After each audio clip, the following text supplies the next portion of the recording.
Buenas tardes, queridos amigos, oyentes de este canal de YouTube. Tengo el agrado de presentarles al padre Agustín Ambrosini, que en este momento está en la abadía de Fossanova. A él lo entrevistamos justamente para tener en directo la experiencia de alguien que vive en esa abadía donde falleció Santo Tomás de Aquino. Y por cierto, el padre es Agustín Ambrosini y lo estamos grabando el día siguiente de su santo, otro gran santo que, bueno, sea esto también un homenaje y un deseo de feliz santo, Padre Agustín.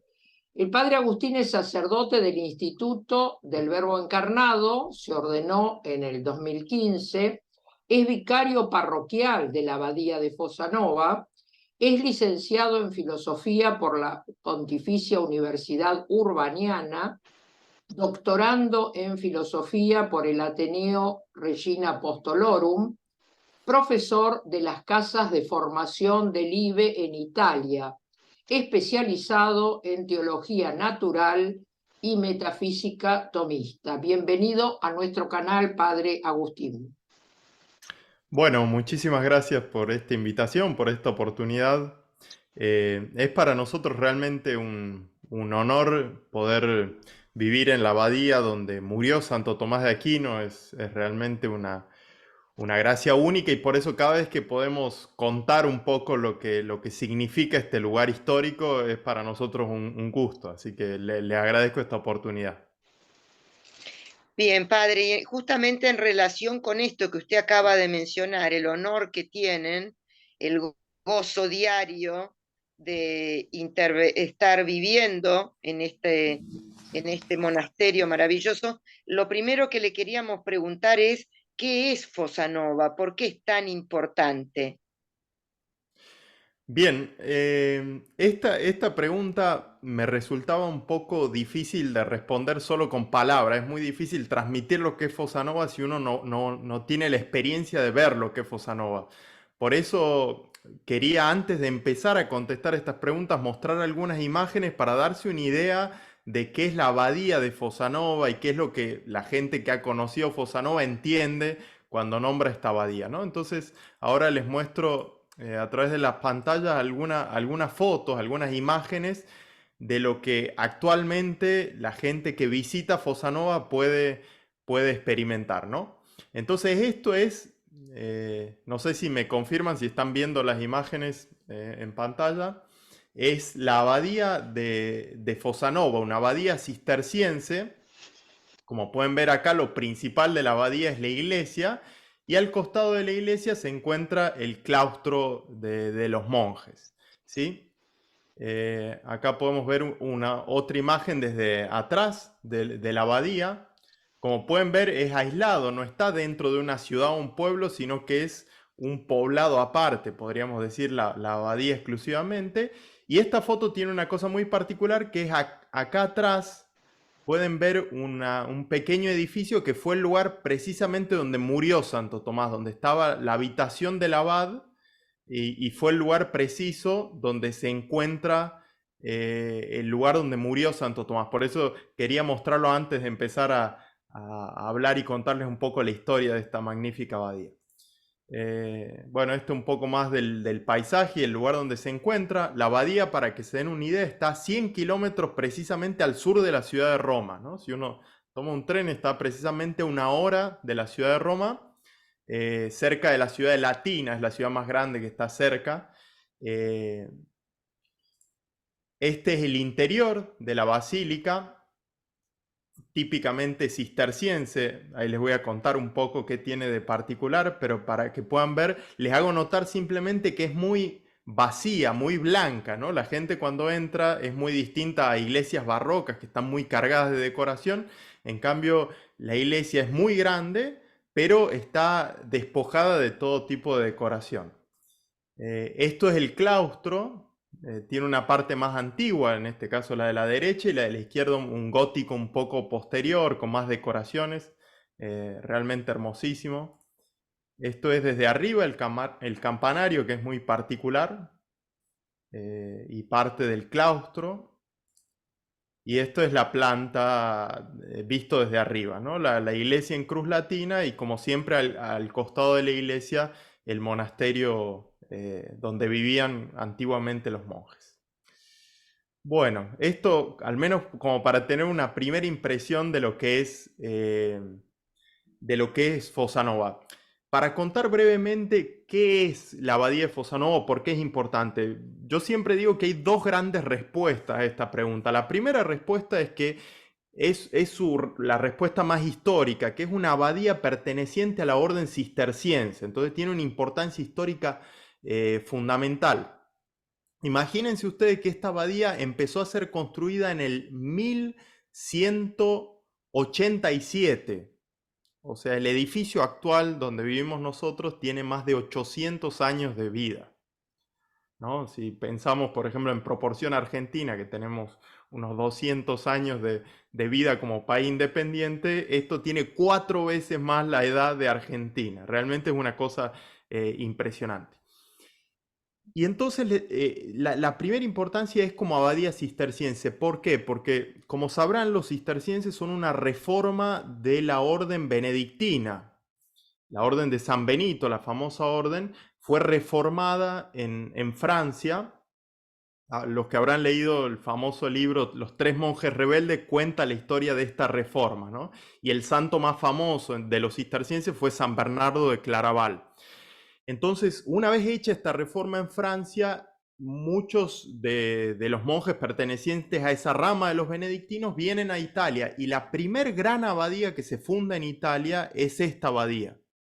Por eso la importancia histórica que tiene es que es la primera abadía de este estilo cisterciense acá en Italia, ¿sí?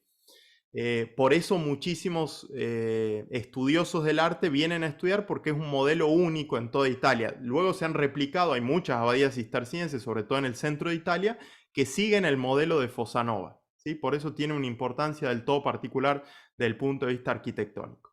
Y esto implica, el hecho de que sea una abadía cisterciense implica dos grandes cosas. Primero, que sigue el espíritu de San Benito, ¿no? Ora et labora, ¿no? El famoso lema de San Benito. Entonces, la intención de estas comunidades era santificarse en la oración, en la vida comunitaria y en el trabajo. Por eso la abadía está pensada para eso, ¿no? La iglesia como el corazón de la abadía, luego el claustro donde vivían los monjes, donde tenían sus actividades comunitarias, y alrededor de la abadía una serie de edificios de trabajo propio de los monjes. Y después lo propio de los cistercienses, que esto es interesante, tienen esa espiritualidad de en la oración unirse directamente a Dios. Entonces no quieren tener en la iglesia cosas que distraigan de la atención de Dios, ¿no? El monje va a la iglesia para unirse con Dios, entonces ven toda la decoración artística como un obstáculo, de algún modo, a esa contemplación pura que tiene que tener el monje. Entonces por eso es que sus iglesias están despojadas de todo tipo de decoración, ¿no? Y tiene como particular para los conocedores de historia del arte que es un gótico muy temprano, no es un gótico muy elaborado, no tiene contrafuertes, sino que es una transición del periodo anterior, que es el románico, al gótico. Por eso es un gótico muy simple, no tiene mucha complejidad como algunas iglesias famosas de Francia, por ejemplo, que es un gótico ya más elaborado. Entonces esa es la primera respuesta. Es importante como iglesia cisterciense, como la primera abadía cisterciense de Italia. Y la segunda respuesta que no podemos descuidar es el hecho de que es el lugar donde murió Santo Tomás de Aquino, ¿no? Eso tiene una importancia fundamental que de algún modo dio un significado distinto a la abadía y por el cual es objeto de muchas peregrinaciones. Así que bueno, eso lo dejo un poco para hablarlo más adelante, que seguramente hablaremos sobre Santo Tomás. Muchas gracias, padre. Bueno, padre, vamos a pasar a una segunda pregunta. Le agradecemos mucho el haber visto las imágenes porque eso ayuda mucho a ubicarse en el sitio. No sabíamos realmente que estaba alejada de la población. Suponíamos por fotos que habíamos visto, pero digamos al al que visita nuestro canal lo pone también un poco en contacto con el lugar físico y geográfico, ¿no?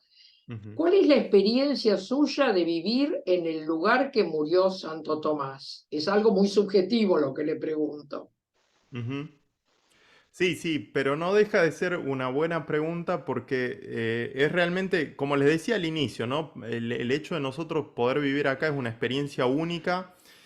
Desde el punto de vista vivencial puedo decir que es lo más parecido a vivir en un museo, ¿no? Cada pared tiene cientos de años de historia, siglos y siglos de historia, por eso eh, es realmente una experiencia única. Es verdad que somos humanos y nos vamos acostumbrando a todo, pero de vez en cuando uno se acuerda y toma conciencia del lugar donde vive. Una historia que puede servir para entender esto, la primera vez que llegué acá a Fosanova destinado para trabajar aquí, me asignaron una habitación que estaba en la parte cercano al lugar donde murió Santo Tomás de Aquino. Entonces cada día cuando me levantaba abría la ventana y tenía enfrente la habitación donde murió Santo Tomás de Aquino, ¿no? Entonces eso es realmente una cosa inimaginable, ¿no? Para uno que está en otro país, cuando uno llega acá, realmente poder estar tan cerca del lugar de Santo Tomás. Un poco, una anécdota un poco más banal, el otro día para festejar el 9 de julio, la fiesta patria argentina, nos hicimos un asado y estaba cerca de la habitación de Santo Tomás, entonces filmábamos el asado y el lugar era, era una cosa eh, un poco extraña. Eh, pero a esto se suma otra cosa que para nosotros es muy importante, que es el hecho de que nosotros, muchos de los que vivimos acá, nos dedicamos al estudio de Santo Tomás de Aquino. Entonces, eso de algún modo acrecienta el valor, porque no solo es la cuestión física de que acá fue el lugar donde Santo Tomás de Aquino pasó a la vida eterna, sino que de algún modo está la presencia espiritual de Santo Tomás y por eso rezamos especialmente a él. De hecho, en esa habitación yo estudiaba y podía, uno de algún modo puede dirigirse al santo y pedirle su luz para los estudios, ¿no? Entonces, de algún modo eso eh, suma el hecho de poder vivir en este lugar tan especial para la vida de Santo Tomás. En ese sentido, padre, se me ocurre muchos peregrinos visitan la abadía, ¿no es cierto? Está esta conciencia generalizada de la relevancia de que haya sido ahí donde murió Santo Tomás. Bueno, es una buena pregunta, diría relativamente. Una parte de los peregrinos vienen por Santo Tomás. Por ejemplo, de las universidades de Roma, hemos tenido muchos peregrinos del Angelicum, que es el Instituto de los Dominicos, la Universidad de los Dominicos en Roma. Muchos de ellos vienen exclusivamente a visitar Santo Tomás de Aquino. Entonces ciertamente que un grupo de los peregrinos viene por ese motivo.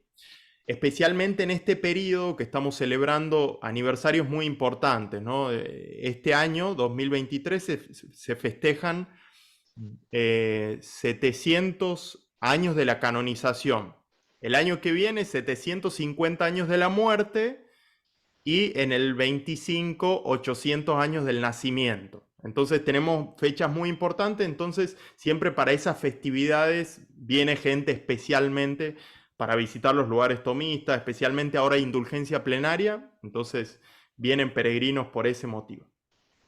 Pero bueno, después hay otro grupo de peregrinos que vienen por otros motivos. Uno de los grandes grupos son turistas que vienen los fines de semana de distintos lugares de Italia porque es un lugar reconocido, lindo, pero muchas veces no conocen la historia bien de Santo Tomás. Por eso parte del trabajo de apostolado que hacemos es dar a conocer la vida de Santo Tomás y mucha gente aprovecha mucho eso, ¿no? Porque o no conocían o no conocen la figura de Santo Tomás o no sabían que era el lugar de la muerte.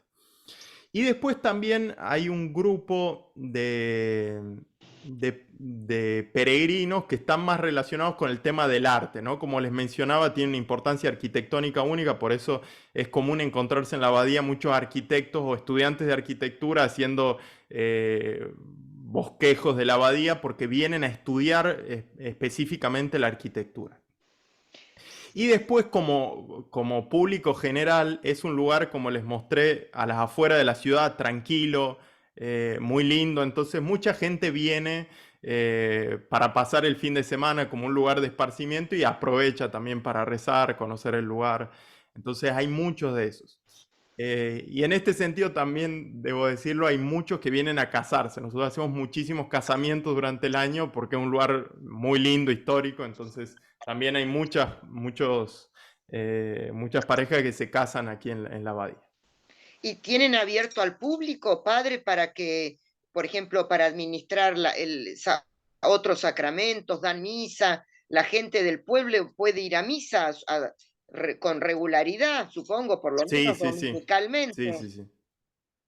Sí, sí, de hecho una de las actividades de lo más intenso que hay en la abadía es la actividad pastoral. Tenemos mucha gente, los fines de semana, misas con mucha gente, distinto al plan original, ¿no? Porque originalmente esta iglesia era exclusivamente de los monjes, entonces no tenía atención pastoral. En cambio ahora sí, es una parroquia, tenemos todo tipo de sacramentos, mucha gente. Ahora durante el verano hemos tenido oratorios con más de 100 niños, así que siempre hay muchísima vida. Y especialmente al ser muchos sacerdotes, la gente sabe que hay confesiones, que estamos disponibles para confesar, así que viene realmente mucha gente. Así que es una actividad particularmente intensa, la actividad pastoral, sí. Qué lindo. Bueno, ahora vamos a pasar a preguntarle más específicamente sobre Santo Tomás. Si usted, que digamos, como me ha dicho, nos ha dicho, estudian específicamente la vida y obra de Santo Tomás, si puede decirnos algo de cómo fueron esos últimos días. Claro, una visión histórica que seguramente se ha ido transmitiendo más allá de los libros, alguna tradición oral al respecto. Ujú. Sí, sí, este pueblo de Fosanova está inundado de tradiciones y de historias, entonces ciertamente que se conserva muy viva la memoria en ese sentido.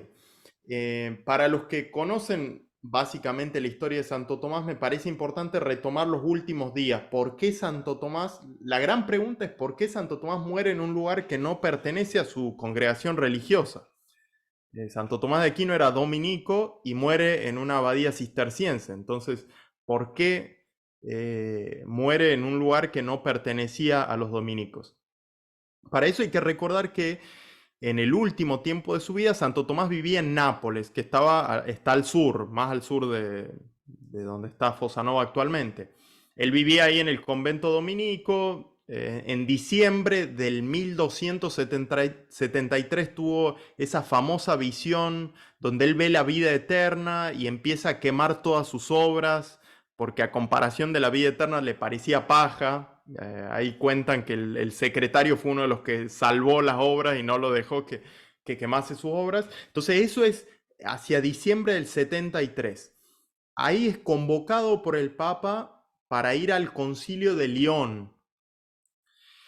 Entonces él empieza el camino desde Nápoles hasta Lyon, a Francia, a través de un camino central en Italia, y él va a detenerse cerca de aquí en un lugar que se llama Maenza. Ahí hay un castillo donde vivía su sobrina, Francesca se llama, que se había casado con un noble y vivía en este castillo en Maenza. Entonces Santo Tomás en el viaje se detiene ahí. Ahí hay varias historias, varias tradiciones. La más oficial es que tuvo un accidente en el viaje, se golpeó la cabeza en una rama y de ahí nunca se recuperó bien. Otras teorías hablan de que por intereses políticos lo habrían envenenado. Como digo, hay teorías sobran en ese respecto. Pero la cuestión es que él en el castillo de Maenza ya estaba enfermo, grave, se empieza a sentir mal y entonces él pide ir, viendo que probablemente llegaba el fin de su vida, no quería morir en un lugar civil, sino en un lugar religioso. Entonces pide ir a la abadía de Fosanova para poder morir allí, ¿no? Entonces ese es un poco el motivo por el cual termina acá en la abadía de Fosanova, ¿no? Imagínense que Maenza está a 20 minutos en auto, ¿no? Ahora uno puede ir visitar el castillo donde estuvo Santo Tomás. Y entonces él hace ese camino en mula, y al entrar a la abadía, ya los historiadores anotan que él habría ya como que supo, recibió una revelación de que sabía que iba a morir aquí, en la abadía, y entonces el abad le permite tomar su habitación, la habitación exclusiva del abad, que estaba separado del resto del monasterio, porque Santo Tomás ya era una persona muy reconocida, ya era famosa, digamos, en el ámbito eclesial, entonces el abad le permite vivir ahí el último tiempo. Él está convaleciente por algunas semanas, muy bien atendido por los monjes. Hay testimonios históricos donde los monjes le cargaban sobre las espaldas la leña para calentarle la habitación, porque era un tiempo de frío. Entonces lo atendieron realmente bien, lo reconocían en su autoridad. Y lo interesante de ese último periodo es que muchas de las representaciones artísticas lo presentan a Santo Tomás dictando un comentario, ¿no? Según algunos autores, él habría, por pedido de los monjes cistercienses, habría comentado algún texto sagrado. Algunos hablan del Cantar de los Cantares, ¿no? El comentario al cántico, al Cantar de los Cantares. De todos modos, no se conserva con certeza este comentario, ¿no? Pero bueno, hay distintas tradiciones en ese sentido. Lo que sí es seguro es que en esos últimos tiempos él cada vez está más grave, recibe los sacramentos y ahí tiene hermosísimas profesiones de fe, ¿no? Recuerden que Santo Tomás fue el que escribió todo el oficio del Corpus Christi, entonces al recibir la Eucaristía, el viático antes de morir, hace una hermosísima profesión de fe diciendo que todo lo que ha hecho en su vida lo ha hecho por Jesucristo Eucaristía, e inclusive sometiendo a juicio de la iglesia todo lo que ha escrito, ¿no? Si hay algo de lo cual él se hubiese equivocado, está dispuesto a corregirlo, ¿no? Y bueno, allí recibe la extrema unción, los últimos sacramentos, y finalmente un 7 de marzo de 1274, él parte a la casa del Padre, ¿no? Entonces, esa es la fecha, podemos decir, más importante de Santo Tomás en la abadía, un 7 de marzo de 1274. Por eso, acá en Fosanova, la fiesta de Santo Tomás de Aquino es siempre un 7 de marzo, no el 28 de enero, como celebra el resto de la iglesia, porque el 28 de enero fue el traslado de los restos a Francia. En cambio, acá, un poco en la zona, han quedado heridos porque se llevaron los restos de Santo Tomás, entonces siempre se celebra aquí el 7 de marzo de 1274.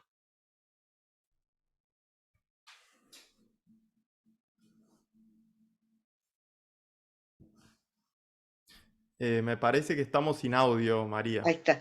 Disculpe, padre. Es cierto, también es lógico que haya muerto en una abadía benedictina, ¿no es cierto? Porque Santo Tomás comenzó siendo benedictino. Toda su primera etapa, independientemente de las razones que hubo en el medio, contribuyeron de una manera maravillosa a abonar su vida espiritual, su vida mística, su modo de ser dominico también y de enseñar, ¿no es cierto? De contemplar, ¿no? Ciertamente que son esas cosas de la providencia divina que está muy por encima de nuestros planes, y habrá algo de eso ciertamente. De hecho, el lugar de su nacimiento es muy cerca de Montecassino, la gran abadía benedictina, donde la familia quería que fuese abad.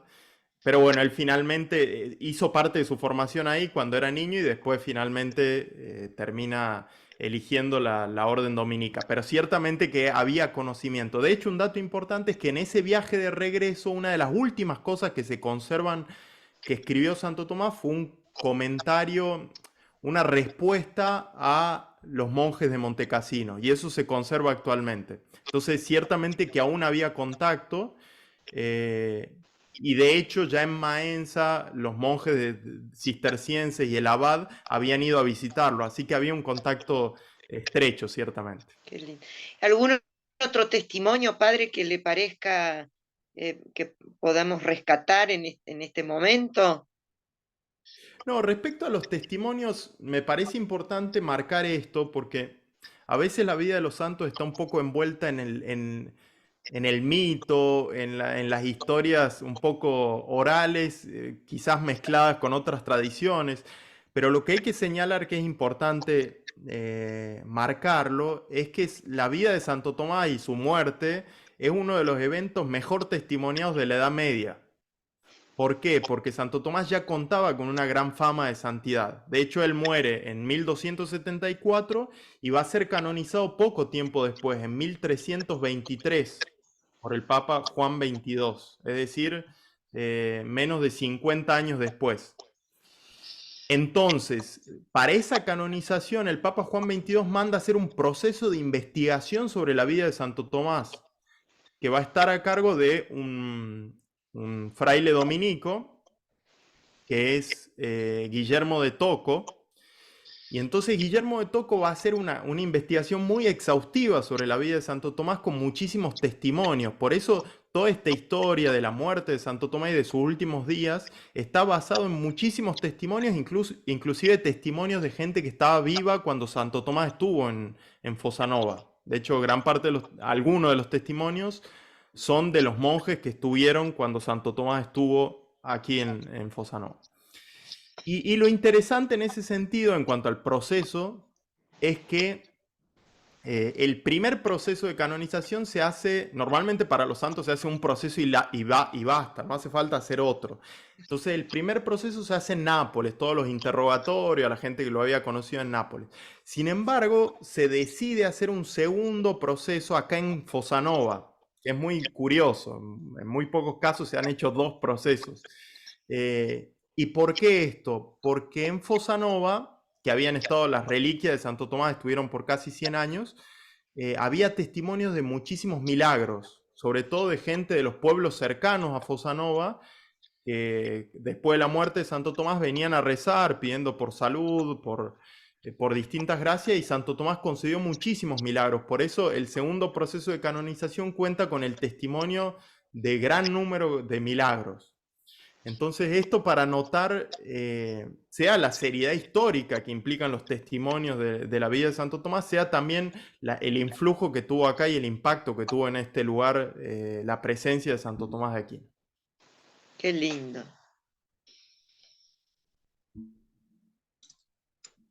Estamos sin audio. Perdón, sí, me desmuté para poder preguntarle. Usted habló de reliquias, entonces, ¿qué reliquias se conservaron en Fosanova? Sabemos, me imagino que no les hizo mucha gracia que se llevaran a Francia reliquias que tenían allí, pero algo ha quedado, ¿verdad? Bueno, la historia de las reliquias es una historia aparte, ¿no? De hecho, hay libros escritos sobre las reliquias de Santo Tomás de Aquino donde muestran es una aventura aparte, una vida aparte, son las vidas de las reliquias de Santo Tomás. Actualmente en Fosanova no hay una reliquia importante de primer grado. Cerca está la reliquia de la cabeza, pero ahí llegamos a ese punto. Antes de llegar a ese punto, para tener una idea general, Santo Tomás muere en 1274 y van a estar sus reliquias aquí en la abadía casi por 95 años, ¿no? En 1368 se lo llevan a Francia.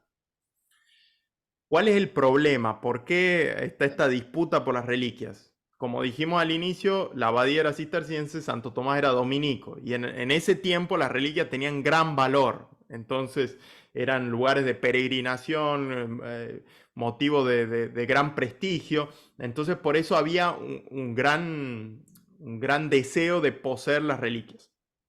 Entonces se preservaron en esta zona por casi 100 años y finalmente los dominicos, por intercesión del Papa, logran que se les concedan las reliquias y las trasladan desde Fosanova a la casa donde fundaron los dominicos y donde se encuentran actualmente la mayoría de las reliquias de Santo Tomás, que es en Toulouse, ¿no? Si uno va a Francia, la iglesia de los jacobinos, la casa madre de los dominicos, ahí se encuentran las reliquias de Santo Tomás de Aquino actualmente, las que estaban acá y fueron trasladadas allí. ¿Qué pasó en esos 95 años? De todo un poco. Como para que se den una idea. En el 74, el abad hace trasladar de esa capilla donde murió los restos a la iglesia principal. Entonces, gran parte del tiempo que estuvieron acá, los huesos estaban en la iglesia principal. Una anécdota muy curiosa que la trae el biógrafo que mencionamos antes de la causa de canonización, cuenta de que ya estaba el peligro de que el abad tenía miedo de que se la robaran porque eran muy deseadas, muy codiciadas las reliquias. Entonces, ¿qué hace? Decide esconderla en una capilla secundaria.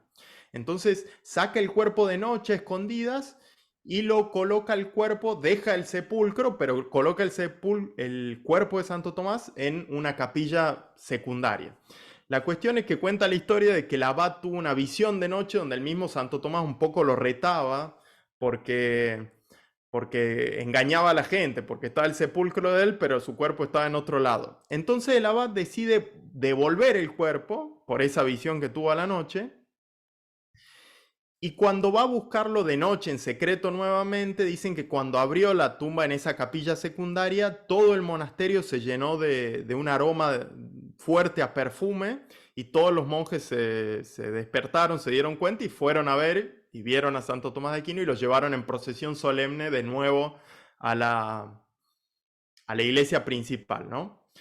Este milagro, el milagro del perfume de la abadía de Fosanova, es el primer milagro que se encuentra en la bula de canonización. Juan XXII elige algunos milagros, 10 milagros, y el primero de los milagros es este milagro, el milagro del perfume de la abadía de Fosanova. Entonces eso como para hacerles notar una de las miles de historias que hay sobre el cuerpo de Santo Tomás aquí. Después otro episodio importante es a inicio del 1300, siempre para guardar mejor los restos de Santo Tomás, deciden hervirlo. Está el famoso episodio de que hierven en vino el cuerpo de Santo Tomás para guardar los huesos separado de la carne. Entonces, cosas que hacían en el medioevo curiosas. Y entonces así se conservan solo los huesos separados de la carne. Después hay un ida y vuelta de los huesos por distintos lugares. Y como le digo, en todo ese periodo, muchas visitas de la gente cercana que venía a pedir milagro y que recibía milagros. Por eso donde estaba el cuerpo de Santo Tomás de Aquino, se conservaban muchos exvotos, ¿no? Por ejemplo, una persona se curaba de la pierna, tenía una enfermedad en la pierna, se curaba y traía una vela con forma de pierna. Entonces esos son los famosos exvotos. Estaba rodeada la tumba de Santo Tomás de los exvotos de la gente.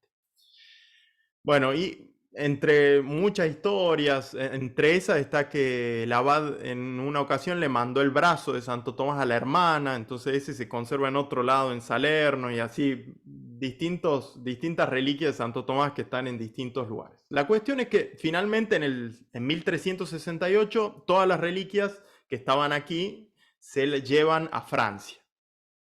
Y uno diría, bueno, se terminó la historia, las reliquias están en Francia y punto. En realidad no, porque hay otra historia paralela, que es la historia de la segunda cabeza de Santo Tomás. No sé si han escuchado hablar, pero está la famosa historia de la segunda cabeza de Santo Tomás, porque en Francia, cuando se llevan todas las reliquias, va una cabeza.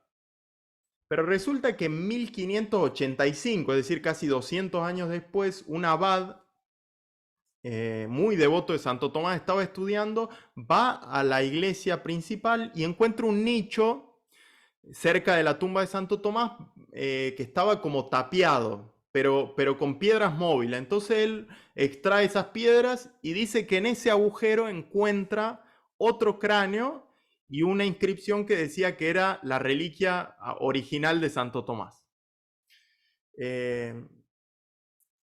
Todo esto está testimoniado, él dio testimonio ante notarios en el tiempo y se hicieron distintas investigaciones, y actualmente esa segunda cabeza de Santo Tomás se encuentra en la catedral de Priverno, que es cercano aquí, ¿no? Priverno es el pueblo donde era el secretario de Santo Tomás, Fray Reginaldo de Piperno.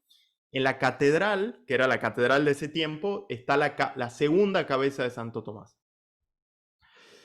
Entonces, ¿por qué lo de las dos cabezas? Ahí surgieron distintas teorías. Los franceses tienden a explicar que la cabeza que está en Francia es la original, la gente de la zona y los italianos tienden a explicar que la cabeza original es la que está en Priverno. La cuestión es que hay milagros atribuidos a las dos cabezas y en un momento al Papa recientemente, no recuerdo si fue Pablo VI, creo, o Juan Pablo II, le pidieron hacer una investigación genética, pero el Papa, por el hecho de que había devoción por ambas reliquias, prefirió no resolver o no hacer esa investigación genética, sino dejarlo así como está. Entonces actualmente se conserva la cabeza en Priverno, que es cerca de aquí, y la otra cabeza que está en Francia y que también es venerada como la cabeza de Santo Tomás.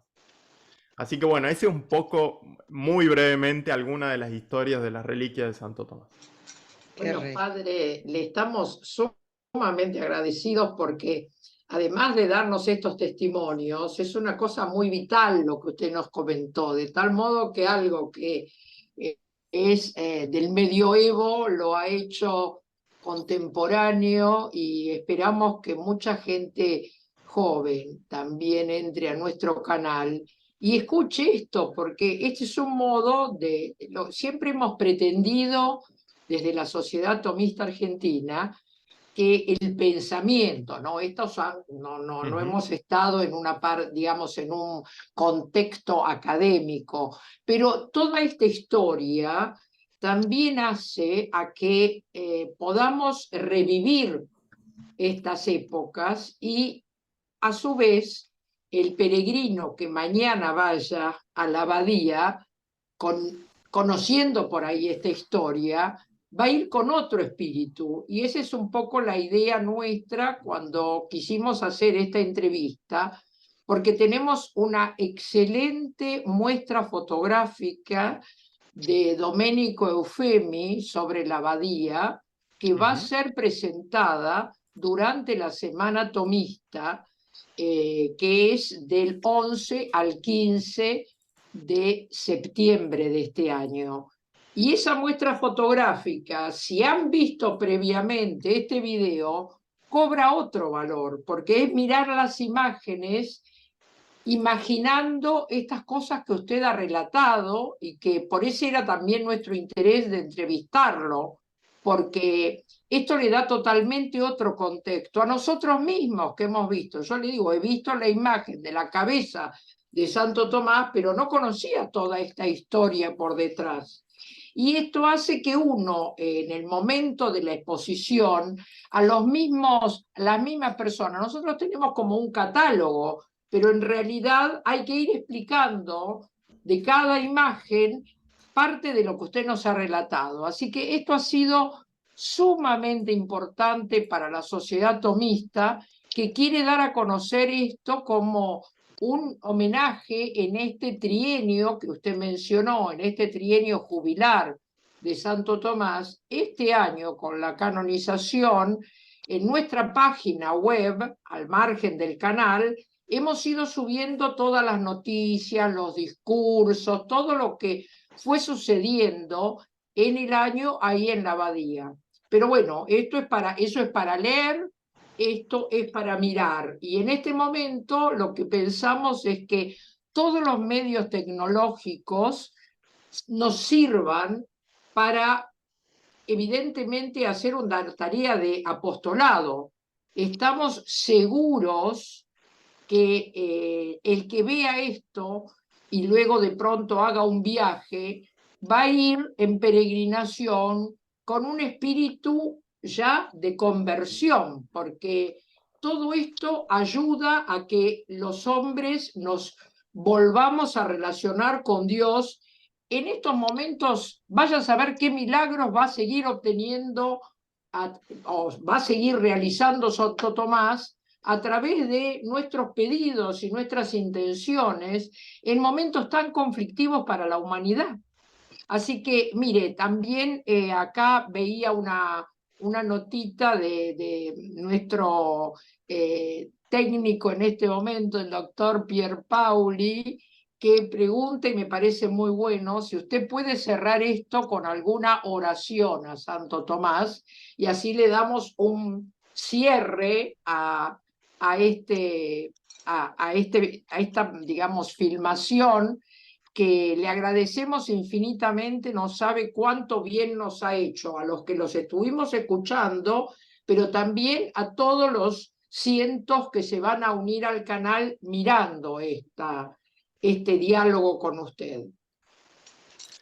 Bien, sí, antes que nada, de nuevo, reiterar mi agradecimiento, como les digo, la oportunidad para dar a conocer la maravilla que es Fossa Nova siempre para nosotros es una gracia, así que bueno, les agradezco esta oportunidad. Y coincido 100% que el contacto con los lugares de Santo Tomás ayudan de algún modo a encarnar a Santo Tomás, ¿no? Lo conocemos mucho por su pensamiento, pero a veces perdemos de vista su vida concreta, ¿no? Entonces el hecho de tener ese contacto hace también crecer sin lugar a dudas su devoción, ¿no? Yo no sé si antes de la oración, si me dan 2 segundos, quería mostrar un par de imágenes sobre los lugares, la capilla donde murió, y hacemos la oración y terminamos. Perfecto, ¿No? Si están de perfecto, acuerdo. hágalo con todo gusto. A ver si les puedo mostrar aquí. Hay 2 lugares importantes. Esto es al interno de la iglesia de la abadía que les mostré al inicio. Acá es el lugar donde estuvo el cuerpo de Santo Tomás. En la pared del fondo de la iglesia está esta pintura antigua, y acá propiamente estuvo el lugar donde estaba el sarcófago de Santo Tomás de Aquino, ¿no? Para los que conozcan latín, bueno, esta es la imagen que se conserva. Y la escritura que dice: aquí reposó el cuerpo del divino Tomás de Aquino en el año del Señor 1274, ¿no? Entonces este es el lugar preciso donde estuvo la mayor parte del tiempo el cuerpo de Santo Tomás. Y después, quizás para cerrar, el lugar más importante de la abadía es que lo verán ustedes en la muestra fotográfica seguramente, pero es esa habitación que está atrás del claustro, que era la habitación del abad donde murió propiamente Santo Tomás de Aquino. Y este es el relieve que les comentaba, con Santo Tomás comentando un libro, probablemente el Cantar de los Cantares. ¿Sí? Maravilloso, Padre. Muchísimas gracias. Bueno, terminamos entonces con una breve oración. Les doy mi bendición y hacemos una oración Bueno, a Santo Tomás. Sí. En nombre del Padre, del Hijo y del Espíritu Santo. Amén. Especialmente invocamos la intercesión de Santo Tomás para todos aquellos que estén estudiando a Santo Tomás, para los que quieran conocer más sobre su vida, que iluminados por la luz de su pensamiento pueda guiarnos al camino de la vida eterna, ¿no? Que fue precisamente aquí en Fossa Nova el lugar del encuentro con la verdad eterna. El Señor esté con ustedes. Con tu espíritu. La bendición de Dios Todopoderoso, Padre, Hijo y Espíritu Santo, descienda sobre ustedes y permanezca para siempre. Amén. Amén. Amén. Santo Tomás de Aquino, Ruega ruega por por nosotros. nosotros. En nombre del Padre, del Hijo y del Espíritu Santo. Amén. Muchísimas gracias, Padre. A Muchas ustedes. gracias. Ha sido un placer. Muchas gracias, Padre. Hasta pronto. Hasta otra oportunidad, Buenísimo. si Dios quiere, Padre.